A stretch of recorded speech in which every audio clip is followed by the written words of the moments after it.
देखिए, ये जो मैंने आपको बताया है, जो आप बरकत के प्रकरण की बात कर रहे हैं, म्यूल अकाउंट का, इसमें शार्क ट्रेडिंग के नाम से इसने एक जीएसटी रजिस्टर्ड फर्म रजिस्टर कर रखी थी, जिससे कि ये बड़ा ट्रांजैक्शन कर पाए। और इसके अंदर लगभग 19 करोड़ प्लस के ट्रांजैक्शन इन म्यूल अकाउंट से हुए हैं। और किन अकाउंट्स को इन्होंने ये म्यूल अकाउंट से जो फ्रॉड की राशि है वो ट्रांसफर की है, और किन साइबर फ्रॉडस्टर्स के कॉन्टैक्ट में थे, ये अनुसंधान जारी है। परंतु प्रथम दृष्टया ये मामला सामने आया है कि 19 करोड़ प्लस के फ्रॉड इन म्यूल अकाउंट्स के जरिए हुए थे।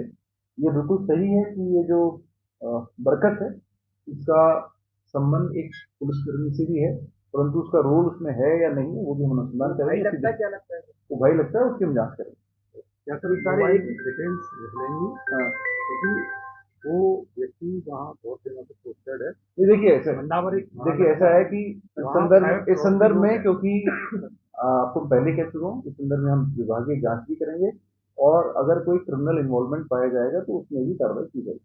क्या सर, ये बरकत के दो 19 करोड़ का जो मामला है, एक व्यक्ति के साथ में ये फ्रॉड अब तक का नहीं, ऐसा है कि ये म्यूल अकाउंट का केस है। म्यूल अकाउंट में ये होता है कि साइबर फ्रॉड की जो राशि है वो विभिन्न फ्रॉड अकाउंट के जरिए म्यूल अकाउंट में आती है, और उसके बाद वो जो म्यूल अकाउंट है वो एक कॉन्ड्यूट की तरह काम करता है, एक लिंक की तरह काम करता है। वो आगे कहीं ना कहीं जो साइबर फ्रॉडस्टर्स है वो किसी और अकाउंट में इनको मंगवा, चेन बनती है। तो इसमें विस्तृत अनुसंधान किया जाएगा, लिंकेज स्टैब्लिश किए जाएंगे, और कौन कौन लोग इसमें इन्वॉल्व थे वो उसका अनुसंधान किया जाएगा। प्रथम दृष्टिया हमारे पास में जो I4C है, वहां से सबसे क्रिटिकल केस ये हमारे पास में फ्लैग हुआ था। उसको हमने स्टडी किया, पूरा ऑब्जर्वेशन किया, ऑब्जर्वेशन करके, रेट करके, ये जो डिजिटल एविडेंसेस और फिजिकल एविडेंस हमें मिले हैं, इसमें 17 chequebook, 14 ATM, 5 passbook, cheque, Aadhaar card, PAN card, swipe machine, और काफी मात्रा में जो डिजिटल एविडेंसेस मिले हैं, वो जो हमें एविडेंस मिले हैं उसके बेस पर हमने प्रकरण दर्ज किया है। और ये स्टार्टिंग पॉइंट ऑफ इन्वेस्टिगेशन है, इसमें डिटेल इन्वेस्टिगेशन किया जाएगा और लिंकेजेस एस्टेब्लिश किए जाएंगे कि कौन कौन इसमें इन्वॉल्व है। इसके अंदर डेफिनेटली इस चेन में साइबर फ्रॉडस्टर भी इन्वॉल्व होंगे, इसमें वो लोग भी इन्वॉल्व होंगे जो कि फ्रॉड राशि को जो है 2 नंबर की राशि को 1 नंबर में करने का प्रयास भी करते होंगे। तो इसमें विस्तृत अनुसंधान चलेगा, और इसमें सीनियर अधिकारी के नेतृत्व में इस पूरे अनुसंधान को कंप्लीट करेंगे। ट्रेडिंग कंपनी कैसे बना रखी थी, तो क्या ट्रेडिंग के माध्यम से? ट्रेडिंग कंपनी का उद्देश्य ये था कि बड़े ट्रांजेक्शन कर पाए, जिससे कि किसी को शक ना हो। और दूसरा, जीएसटी रजिस्टर्ड फर्म थी, कोई भी प्रोडक्शन और कोई भी सर्विसेज उनके द्वारा प्रोवाइड नहीं की जाती थी। इस ट्रेडिंग फर्म बनाने का मुख्य उद्देश्य म्यूल अकाउंट बना के फ्रॉड की राशि को इन अकाउंट्स के जरिए ट्रांसफर करने का उद्देश्य था, क्राइम का ही उद्देश्य था। सारे खाते इसके नाम से कितने अकाउंट है?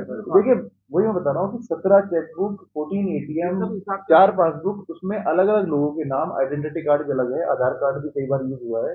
उसमें डिटेल अनुसंधान किया जाना है। एक व्यक्ति नहीं, इसमें और भी लोग इन्वॉल्व हैं, बड़ी बड़ी चेन इसमें इन्वॉल्व है। इसीलिए सीनियर अधिकारी के नेतृत्व में बड़ी टीम बना करके इसको हम अनुसंधान करेंगे, और सारी चीजों को, फैक्ट को हम आ, एक गाजम पे लाएंगे, सभी लिंकेज को एस्टेब्लिश करेंगे, और सीनियर आईपीएस अफसर के नेतृत्व में हम लोग टीम बना करके इसको करेंगे। इनके नाम सर, ये तीनों के नाम सर अलग अलग आपराधिक षड्यंत्र पहले से ही है, दर्ज है मामले सर।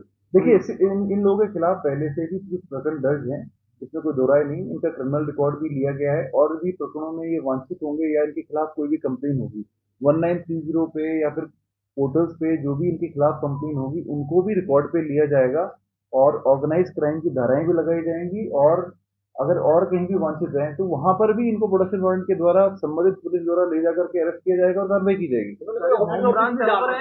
पूरा मतलब एक सेटअप बना था, बिल्कुल सेटअप बना रखा था, एक कंपनी बना रखी थी, प्रॉपर फिजिकल सेटअप भी था, और काफी समय से ये लोग काम कर रहे थे, ऑर्गेनाइज तरीके से कर रहे थे। ऑर्गेनाइज टीम में इनकी कौन कौन लोग हैं उस पर हम अनुसंधान कर रहे हैं। होम ब्रांच कौन सी बैंक में खुल रहे हैं?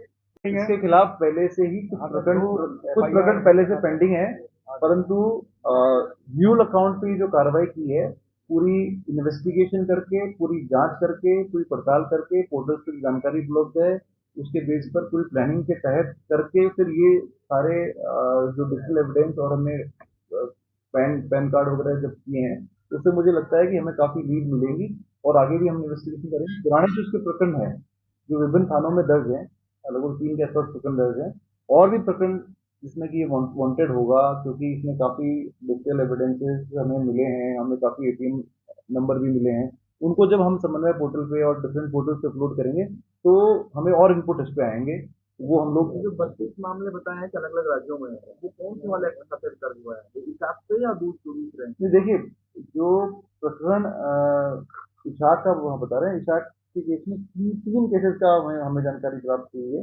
3 केसेस में पहले से इशाक के ऊपर दर्ज है, और इशाक ट्रेडिंग कंपनी में जो अपना बरकत है, उसके अलावा भी कोई प्रकरण होंगे तो अभी हमें डिटेल इन्वेस्टिगेशन में सामने आएगा। प्लस हम जब इंफॉर्मेशन अपलोड करेंगे तो और भी स्टेट में हो सकता है कि हमारे को कंप्लेन आए।